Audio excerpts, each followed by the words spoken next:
প্রিয় দর্শক, আমরা কথা বলছি ঢাকা মহানগর উত্তর রূপনগর থানা এলাকায় পল্লবী দ্বিতীয় পর্ব ইস্টার্ন হাউজিং এ যে গরু ছাগলের যে হাট বসেছে, ইতিমধ্যে অনেক জমে গেছে। তো হাট ব্যবস্থাপক দের মধ্যে একজন জাহাঙ্গীর কবির জন, রূপনগর থানা বিএনপি যুগ্ম আহ্বায়ক। ভাই, একটু জানতে চাই কেমন সাড়া পাচ্ছেন? আপনাকে ধন্যবাদ। আমাদের এই হাট গত বছর এই বছর আমরা 5 আগস্টের পরে গত বছর এবং এবছর 2 বছরই চালাচ্ছি। গত বছরও আলহামদুলিল্লাহ খুব ভালো, স্বল্প সময়ের মধ্যে খুব ভালো করেছি। এবছর যথেষ্ট সময় হাতে পেয়েছি এবং এখন অবধি আমাদের হাটে প্রায় 6000-এর মতো গরু এসেছে।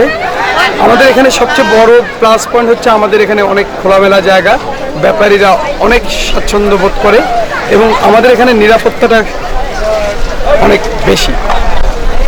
জাল টাকা চিহ্নিত করার জন্য মেশিন দেখেছেন? জাল টাকা চিহ্নিত করার জন্য আমাদের প্রতিটা কাউন্টারেই মেশিন আছে। আচ্ছা, কি পরিমাণ গরু আসতেছে আপনাদের হাটে? আমাদের এখন পর্যন্ত 6000 প্লাস চলে আসছে। আর গ্রাহক তো আসলে প্রথম দিকে ঘুরতে এসে অনেকের যখন বনে যায় কিনে নেয়।